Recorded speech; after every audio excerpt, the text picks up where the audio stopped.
Welcome to the North Tonawanda Football Hall of Fame YouTube channel. I'm Ed Linsky. Glad you could join us here today. Taking a trip down memory lane, North Tonawanda way in the early 1990s, late 80s, 1990s, from his home in Georgia, the one and the only Aaron Wysko.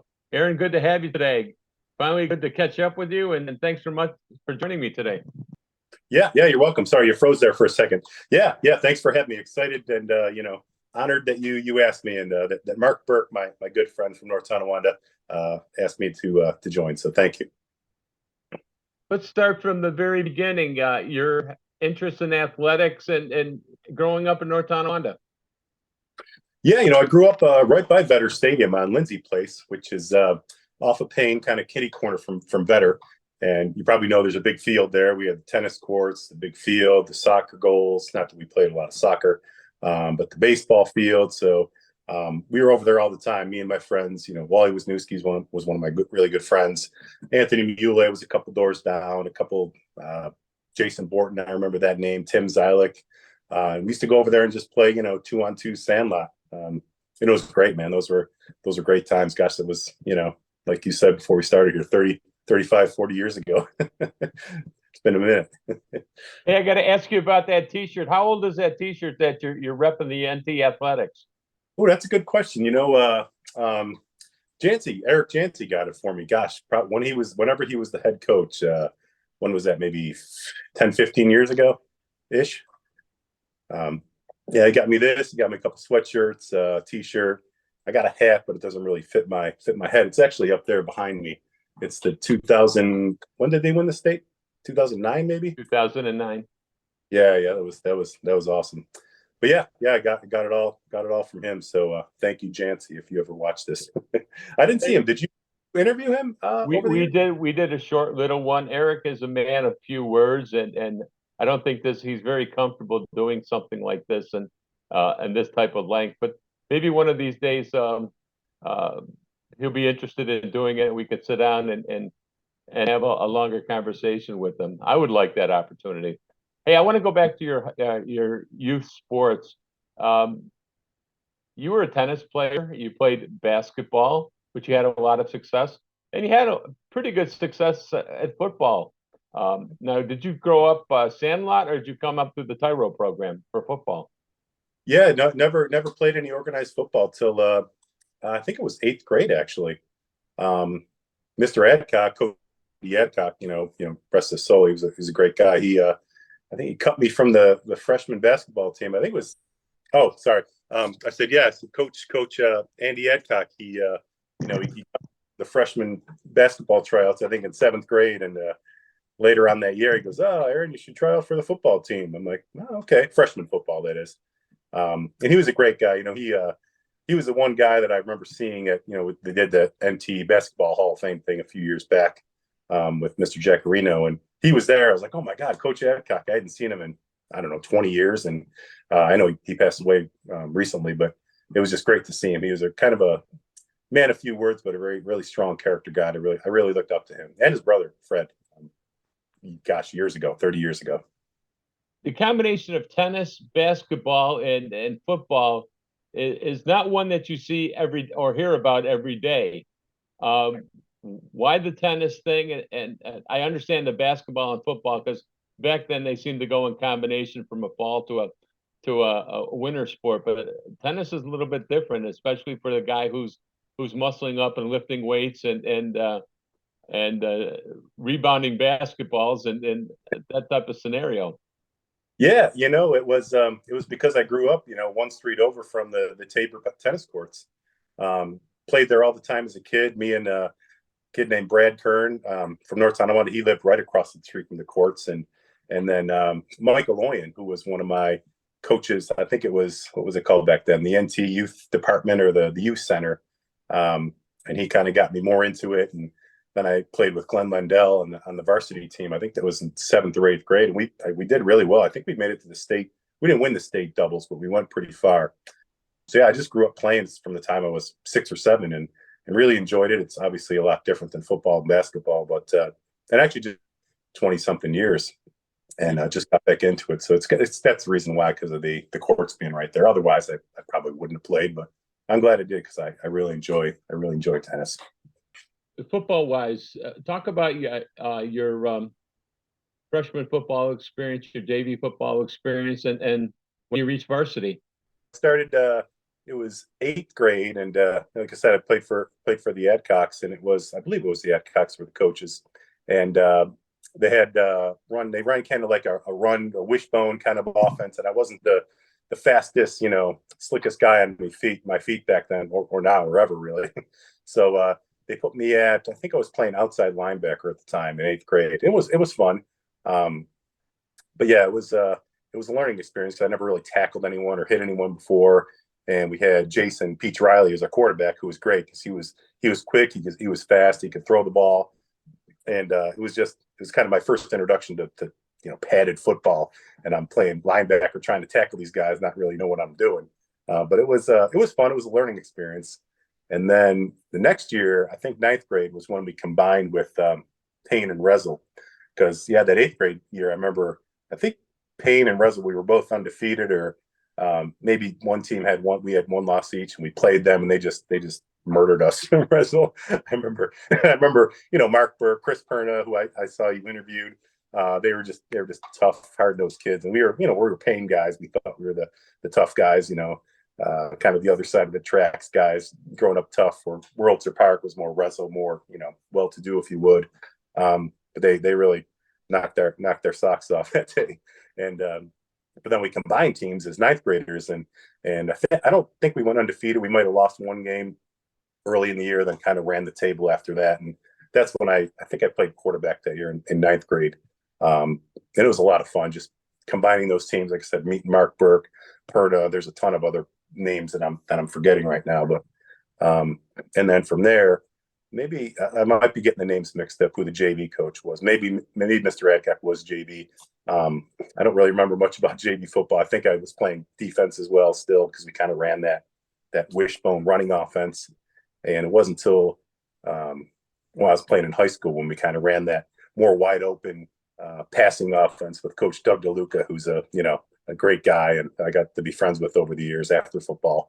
So that was kind of my introduction to football, and just kind of learning the ropes, kind of figuring out things. And then they could see I could throw a little bit, so that's kind of how I moved into the quarterback position. Not till my senior year, actually, because Traver was there, Traver Zayatz, who was the best athlete I had ever seen, or one of the best I've still ever seen. Just fast, strong, could throw the ball, run, catch. He played receiver, I think, as a junior in high school, and just a phenomenal athlete. He was dunking the ball, when he's 16. Everybody, my son plays basketball. Everybody dunks now, but back then it was like, oh my gosh, you could dunk. That's pretty awesome. So that's kind of my early introduction into football through sophomore, junior-ish year, if you would. Transitioning from defense to playing quarterback, was that a difficult transition? Yeah, it was. Well, let me think now. I went from linebacker, and then as a junior, Traver was a quarterback. He was awesome. I was playing safety, free. I don't know if it was free or strong safety, but that was a learning experience too. I just remember specifically one play at the old Better Stadium. I forget who it was with, but I was, looking in the backfield, and it's a running plan. I run up, and then I turn around, and there's a receiver 20 yards behind me. So I wasn't a very good defender either, I would say, as a safety or a linebacker.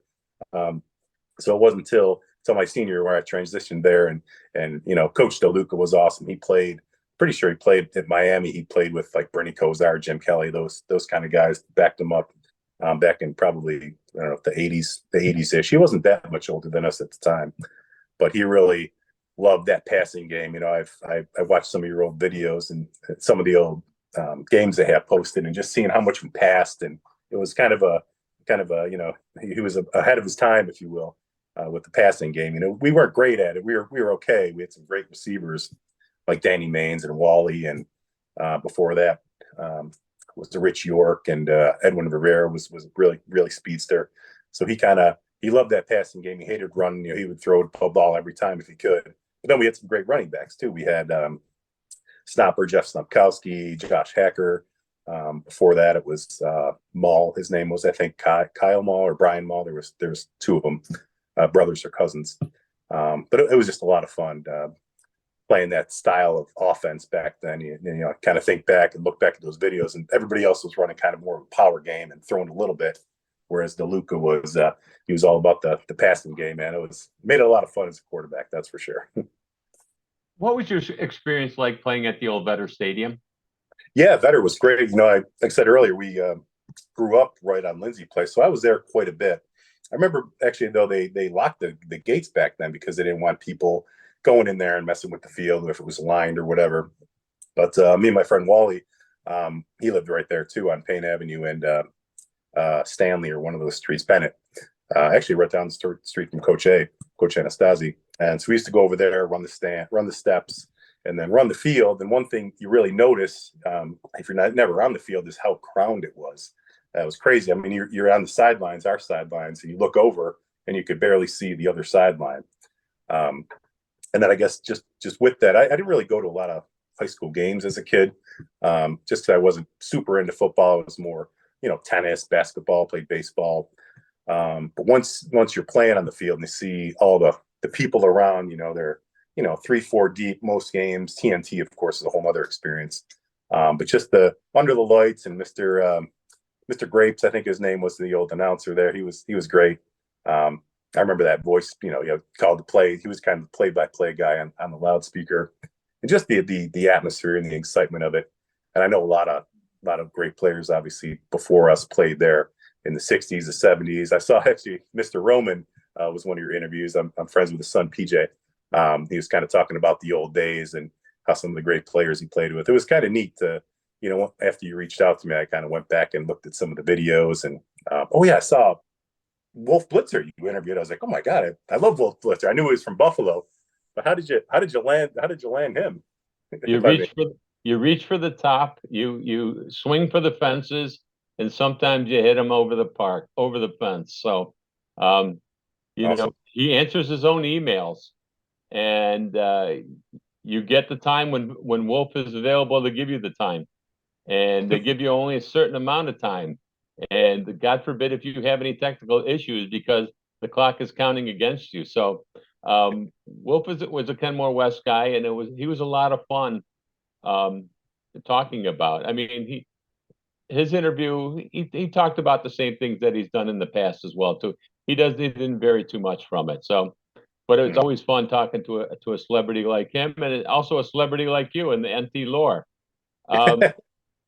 Getting back to playing at Vetter with the passing game that you talked about with DeLuca, how challenging was it to try to pass at Vetter Stadium with that crowd? I mean, were you throwing more downfield as opposed to the sideline passes?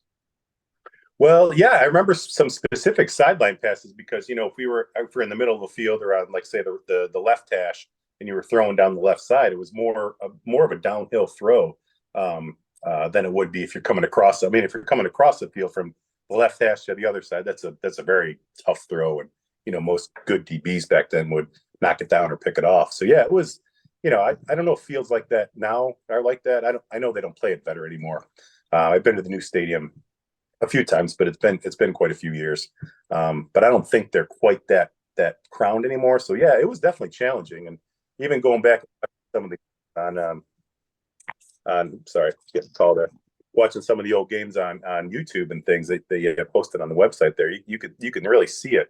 And I don't think Clint Small Stadium was like that quite as crowded. I know they obviously do that for the drainage, but yeah, it was definitely tough. And looking at some of those passes I threw back then, it was like they were really up there. I wasn't exactly throwing darts, but like I said, we had some great receivers: Danny Maines, Wally Wisniewski, Rich York, Edwin Rivera.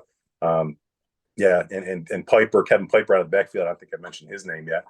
Great guy. And Hacker and Snopper. They were great receivers, not just running backs too. So they made it easier when we were out there, and the blocking too. When I started thinking about the names from the past, I'm not on Facebook or any social media stuff, really, just LinkedIn.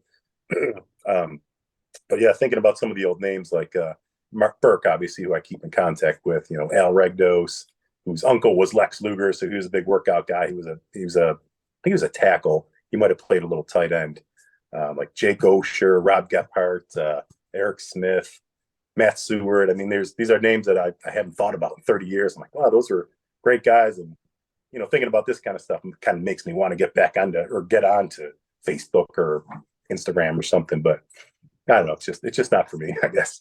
My kids are on all that stuff, so I let them. What was your TNT experience like? Yeah, it was great. I mean, I was thinking about that when you sent the question over, and I just remember being really cold both games. My junior year, I was playing safety, I said earlier, and don't really remember a ton from that game. I think we beat them pretty good. They scored. It was a high-scoring game, I remember. It might have been 45-26 or something, but we won pretty handily. I remember Traver had, probably 4 touchdown passes, ran for a couple more. Had a great game. So, and Tom Finicky, I remember, was a really good running back then for NT. But then my senior year, I of course remember the whole, the pomp and circumstance of the week leading up, the decorating the halls and the car parade and having the spaghetti dinner at Socorro Post. I don't know if the Socorro Post is still there or not, but over on Payne by the Burger King. And just all, getting ready for it, and the papers being the Tonawanda News being there. I know they're not around anymore. I actually still look at the Buffalo News pretty much daily to keep up on things going on in Western New York, especially North Tonawanda sports. Yeah, I just remember it being a big deal. And, thinking back to it now, it's like, man, I wish it would have paid a little more. You're 16, 17, you don't really think about those things when you're going through the motions. Hey, I'm here to play football and win a game. But it's really pretty special. And I mean, I know there's a lot of rivalries in Western New York. There are here too in Georgia, but I think TNT is pretty special and very unique in that regard. And it's still going too, right? I mean, it's got to be over 100 years now. I'm sure it is, and it was great. It was just a fun experience. We won both games, of course. The game that I remember more because I played quarterback. I remember a couple good throws, a couple good catches by our guys. We ran the ball well. I think we got up pretty early on them and kind of kept the pedal on the metal and won 20-something to 7, 21-7, 28-7. I remember playing defense because I played outside linebacker too and quarterback.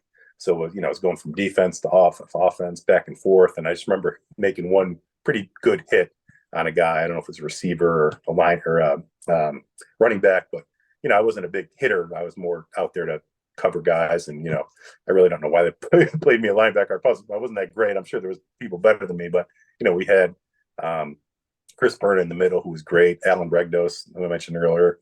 He was a really good linebacker. We had some great D linemen, Fred Thompson, Kevin DeRosa. I know I'm forgetting a couple here, but I just remember winning and being happy. And I think the game was even on Adelphia back then. I know Adelphia's probably not around anymore, but just a fun experience and getting interviewed after the game. And I remember, who was the kid's name? Prelowitz was the Tonawanda guy. I think you might have interviewed him, actually. He was a really good running back. I think he might have scored a touchdown in that game. Yeah, just great memories and stuff that I haven't really thought about, specifically games in a while. I mean, I talk about NT all the time here in Georgia, which is funny because my friends here, most of them are from other places. It's you probably know Georgia's a lot of transplants. But everybody in my neighborhood here knows what NT is and knows North Tonawanda and Klimex, where I love going, Klimex Tavern, and they all know about NT and it's pretty unique in that regard. And that it was just a great place to grow up and a lot of tradition, and you kind of take that with you even when you leave. It's just I don't know. My wife went to Orchard Park and she never talks about Orchard Park, where I'm always talking about NT because it was just great, and I still love it. And I love going back. I really do. Your senior year, the switch really got flipped for you in a positive way. You were the starting quarterback, had a really good season, got named to a 1-2 team, named to another All-Western New York team. Did you have any inkling that you were going to have such a good year? Yeah, I did, because we had some great players. And I know one of the things you asked me about was regrets, and the regret that I have is we never meant to Rich Stadium. I don't know, it's called Highmark now or whatever, but we were always one game away. I think Chris Perna mentioned that too. It was always Sweet Home too. Sweet Home always beat us. They had a good team. I remember they had a great running back. But yeah, I knew we were set up for success because we had a really good junior year. We had a lot of guys coming back, kind of all the names I mentioned earlier.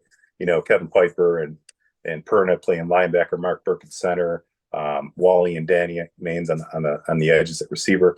So I knew we had some talent, but we just kind of had to put it all together. And we did. I mean, I know we didn't have we weren't like 9-1 or anything like that, but I specifically remember beating Lockport that last game in the regular season to get into the playoffs. I think we were probably 5-3 or something like that. And then, of course, losing the Sweet Home the next week in the first or the playoffs to go to Rich Stadium. And we had a field goal kick to go to beat them. It was a pretty long kick though, and I think our normal kicker was hurt, and somebody else came. It was actually Wally. It was Wally who came in and kicked it, but left it short. And so that was tough, man. But senior year, I knew we were going to have a good team. So we had guys that worked hard and had played together for 3-4 years, and we just were always one little bit short, kind of like our Bills. We just couldn't quite get over the hump. But they did in 2009, and that was great to see, man. I remember that game must have been on TV, or maybe I watched it on YouTube after the fact, and I just remember the kid in the end zone making the catch at the end to win the game, and I was like, yeah, I was just so happy for NT. I think Janty was the coach at the time too. So you enjoyed a lot of success in basketball as well too. Did basketball help your football, or did football help your basketball, or did it work at all, or how did it play into one another, or didn't it? Yeah, I think it did. I played basketball. I really enjoyed more playing, but I wasn't as good, I don't think. And I kind of played probably basketball like you would play football, even though I was a quarterback. Just kind of played a little, rough, maybe dirty, kind of on the line. A lot of times I got into it, with guys on the basketball court, and that's kind of. I remember Al Ridge. I never played for Al because I think he retired the year I moved up to varsity, but I played, for Greg Ross for 3 or 4 years. Mr. Ross moved from the 9th grade team to JV to varsity, and he always kind of had the edge to him where I loved playing for him because I knew he hated losing. When you would play him in intramurals against him and like guys like Carl Gadotti and Dermisic and Mr. Prescott. I mean, they were good athletes, and they didn't like to lose, and they played tough. They played hard, and that kind of rubbed off on us playing as we played in high school. But yeah, I love basketball. I still do. My son's a really good player here. He's in 10th grade, and I love watching him play. I get more nervous watching him play than when I played. But yeah, I think basketball, and probably football, helped me more in basketball. And I really wanted to play basketball in college, but I wasn't good enough. I just wasn't big enough, wasn't strong or fast enough. But I still enjoyed playing years after it, the third ward, and had some really great times playing with, Al Ridge, and gosh, so many names, Pat Kennedy and Paul Roman, who I mentioned, and, Corky, Klimek. Just basketball was, my first love, but I just wasn't very good at it. I guess I'd say. You're being pretty modest, because didn't you get some awards with that? Aren't you in the NT Basketball Hall of Fame, or are you on the Wall of Fame, or on both? Yeah, the Basketball Hall of Fame. Yeah, the Mr. Jaccarino reached out to me. Gosh, I got it back here in my little trophy area. Probably it was before COVID, so probably 5 or 6 years ago. And today you were elected. I was like, oh wow, that's awesome. And then I knew there was a Hall of Fame, but I was like, wow, I wasn't that good, but I averaged maybe, I don't know, 13, 14 points a game. And there was a lot of really good players after me and before me. So we reached out. I was like, oh, that's awesome. I was honored, really. So I went to the school. That was, I want to say maybe it was 2018, 2019. Went there, and that's the last time I saw Mr. Adcock.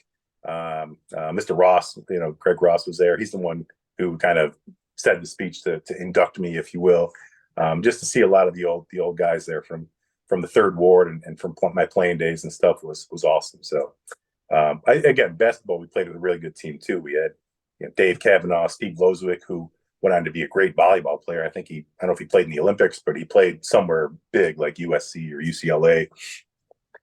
George Oleski Wall, he was a great basketball player.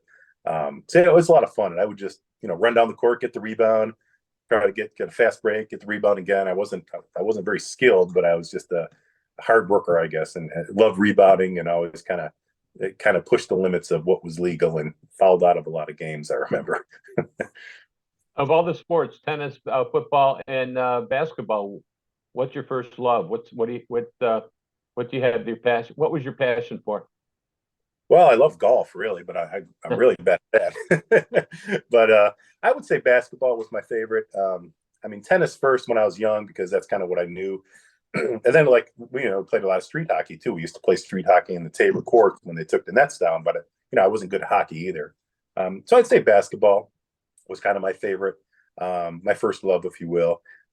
Football I enjoyed. Don't get me wrong. I just it wasn't my passion. I ended up going to Canisius to play after high school, and it just wasn't the same. I didn't have the same passion, and maybe other guys say this too that played after NT. It's kind of different in college where you go to, Canisius. Not that it was a great program, but there were some good players there, and you go there thinking you're the hot guy in town, and you're like, oh, there's 6 other guys ahead of you. I'm like, oh, okay, well, this stinks.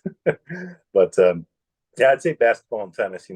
Golf I love. I used to love. When I lived there before I was married and had kids, we would play basketball on a Saturday at the third ward or Sunday in the third ward. The Saturday before we'd golf. Go to Kalimax, have a bunch of beers and wings. Golf on Sunday. Play a few skins games with the boys, and those are some great times for sure. But I love basketball for sure. Let's talk about your high school coaches and who were some of the biggest influences for you. You talk about Andy Adcock. Who were some of the other ones?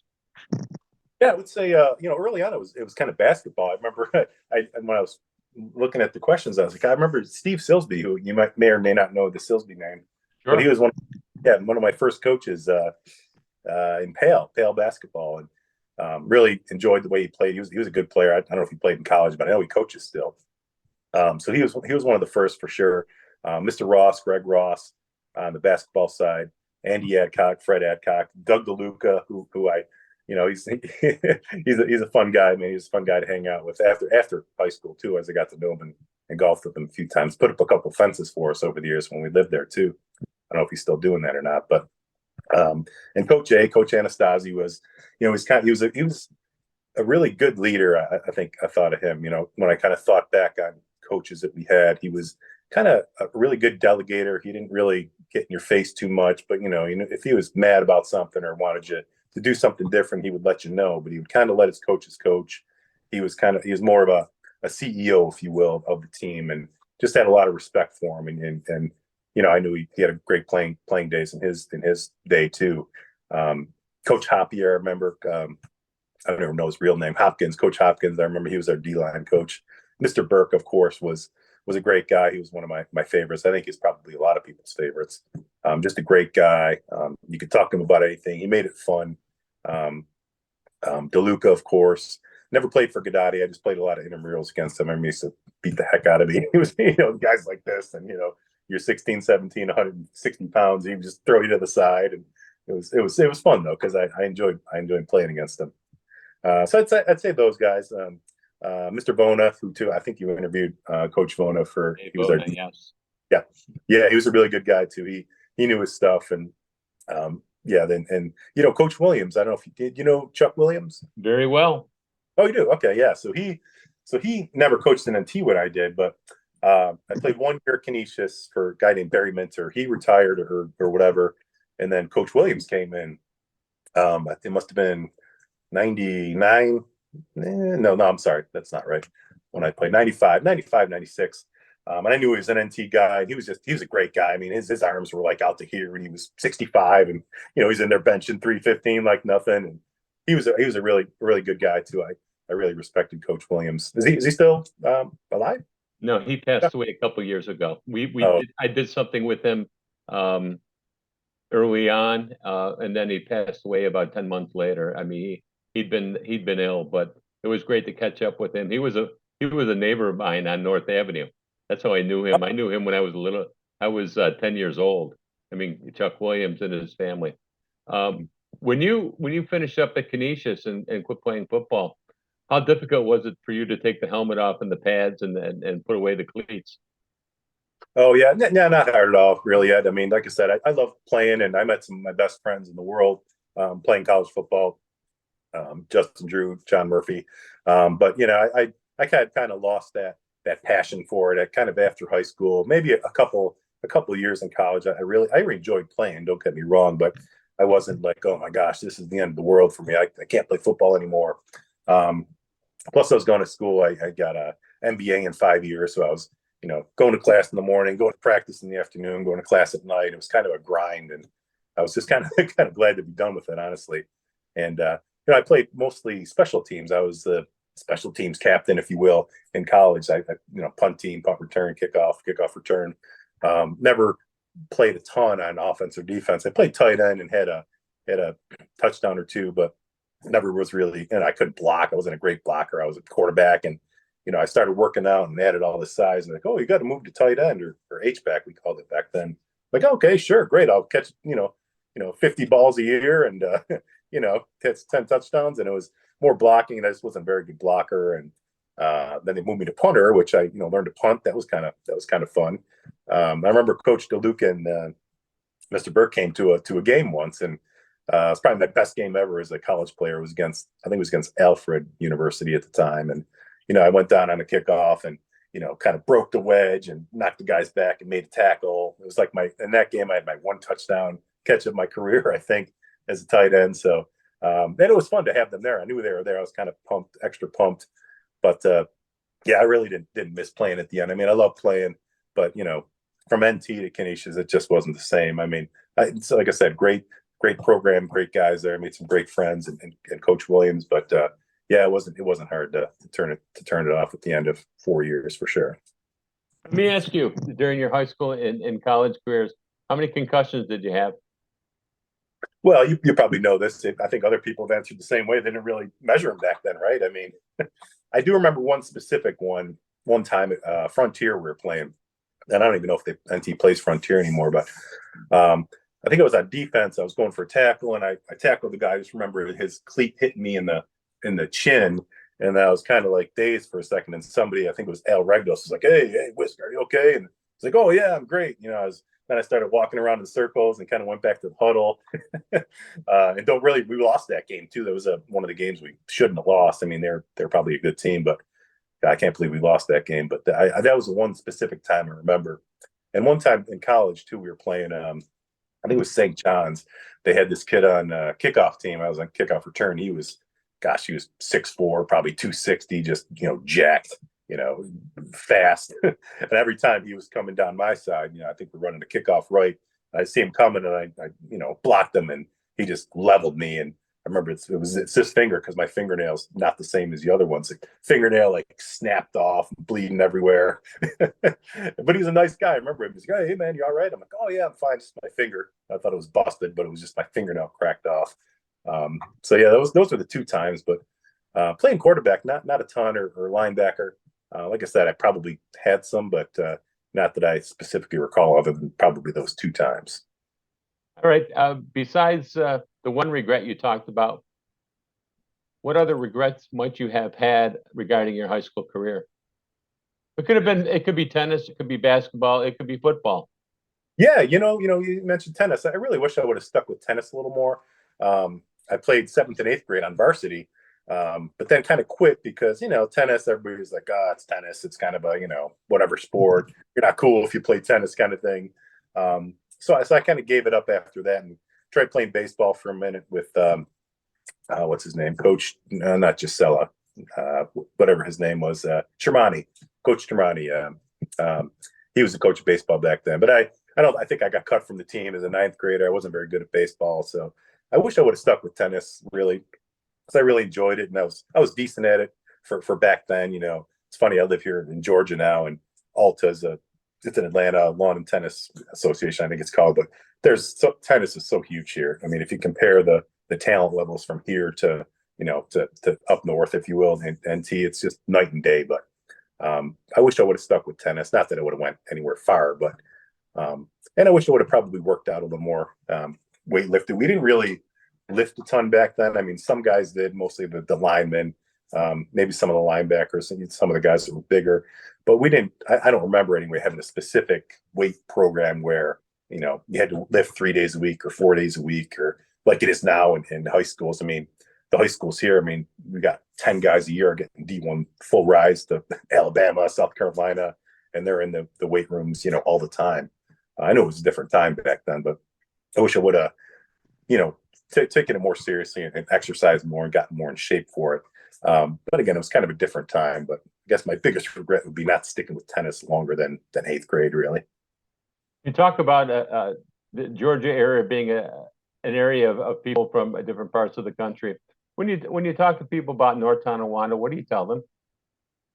Yeah, I say it was a great place to live, to grow up. I mean, still keep in touch with people. I know probably most people that live around here from other places keep in touch with their friends and things from back home. But I think it's really unique in that it's it's kind of a blue collar town, if you will. People worked hard. There was duress back in the day, and whether you worked, wherever you worked, there wasn't a ton of white collar jobs or what have you. People were kind of tough, on the streets. You think of North Tonawanda, Oliver Street, the most bars in the Guinness Book of World Records back then. Not that they're bad people, just tough kids, man, tough upbringing, and that kind of drew you together when you went outside of NT, Tonawanda, for example. I mean, everybody from NT, not that you hated Tonawanda, but you wanted to beat them, and you were always like, Tonawanda, they're kind of the other side of the tracks, if you will, whereas NT was bigger and stronger. And but overall, I'd say NT was just a fun place to grow up. Made a lot of great friendships. The schools were great. Ton of places, ton of fields to play at. Like I said, I grew up right by Tabor there. Tennis courts, better. I think it was just a fun place to work, to grow up. Kind of salt of the earth, good, honest, hardworking people. So yeah, like I said, I love coming back there. I love it here too, in Georgia too. Don't get me wrong, but every time I go back, I really love I think I mentioned this to you when we talked the first time. The food is, the wings, of course, and Klimex wings are the best I've ever had. I've had a lot of wings, but yeah, it's just a great place to live and grow up, and I'm sure it still is too. Hey, when you get together with your former teammates and get back into town and you start swapping stories, do the stories get better? And we've got better players and invincible and you woulda, shoulda, and coulda, and Oh yeah. I mean, we went from we were probably 5-3. Oh yeah, I think we were 7-2. We lost those 2 games by 1 point, at the very end, and we should have beat Sweet Home twice and went to Rich Stadium. We would have won it all and beat Orchard Park, because Orchard Park was one of the better teams back then.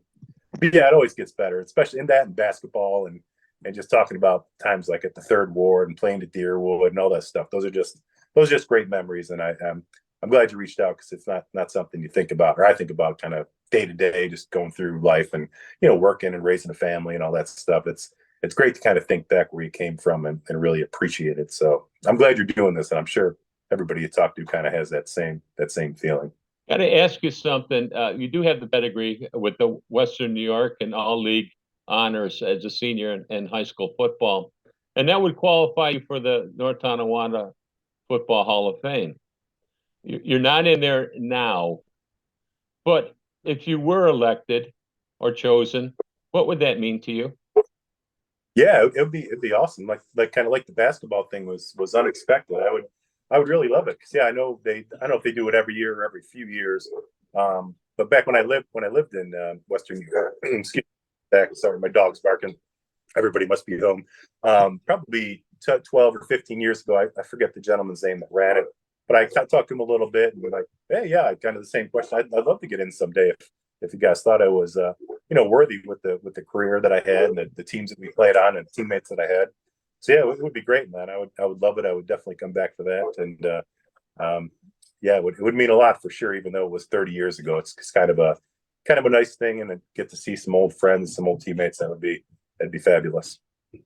We've talked about several things in this conversation. What would you like to talk about that I haven't brought up? Yeah, one thing I remember I wrote my notes about was when I started working out a little more, weightlifting, probably when I was a senior, or maybe after high school, was working out at a place called the Bullpen, which was, I don't know if you know the Seary brothers, Nick and Lou. They owned Division Meat Market back in the whenever that late 80s, early 90s, and just really there's a lot of football players that went there and worked out, and some big strong guys, and we kind of got into lifting and really enjoyed it. Not that I wish you would ask me about that, but it was just kind of something that led me to think, man, I wish I would have worked out more in high school and lifted more weights, because once you start doing it more and getting bigger and stronger, you're like, wow, this really works. And so I really enjoyed working out there with those guys. I still like working out today, not as much as I used to, but since I'm almost 50, just grab some 20-pound dumbbells and mess around and do this and that. But I really enjoyed working out. at the bullpen back then with guys like Michael Moyne and Paul Roman and a guy named Weck. I remember he was a big, strong guy. Tim Kornacki was, gosh, the guy was benching who knows how much weight. They were just big, strong dudes, and I always looked up to those guys and really enjoyed working out with them. Sorry, I hear my dogs are going crazy up there. How much do your kids know about your football career, your basketball career, and have you shown them some of the YouTube videos that you played in? A little bit, yeah. I think they know some because I got right to my right here. I have my high school jersey up here framed in my kind of little man cave. Yeah, they know a little bit. But, I start telling them about that, and they're like, "Oh yeah, that's great, okay." But yeah, they know a little bit. And whenever we go back to NT, I always take them to Klimax to get some wings. Or my son loves going to the third ward to play basketball and just kind of we start reminiscing about the old times. So they know a little bit, but I kind of keep it under wraps because I don't want to, I don't put any pressure on them or think, hey, you got to be like this from NT, But they know a little bit, I'd say. All right. So, as a parent, do you live vicariously through your kids with their athletic careers, or do you let them be? Yeah, maybe a little bit. I mean, we don't push him. Me and my wife don't push him too much, but my son's a really good athlete and a good basketball player. So yeah, I love watching him play. Like I said earlier, I get nervous anytime he's out there and want him to do well. Our middle daughter is on the cheerleading team, so that's going to be a lot of fun to watch. And my other daughter and my middle daughter ride horses, and they're really fun to watch, and they do great. So yeah, it's just you get nervous. I don't know if you have kids or not, but you get excited to watch them, probably more so than when I played. You get nervous, excited for them. You want them to do great. And when they do great and you see that they're happy, that makes you really happy too. So yeah, being a father is amazing. It really probably saved my life in a lot of ways when I had kids, and I just enjoy watching them. Aaron Wysko, this is a lot of fun. I want to thank you so much for joining me and taking us down this stroll down memory lane in your high school years. I wish you well, be well. Say hello to mom and dad for me, and thanks so much for joining me. Yeah, it was my pleasure. Thanks again for asking me, and I look forward to watching other people get interviewed over time. It's a lot of fun. Thanks for doing this, Ed. It's been great.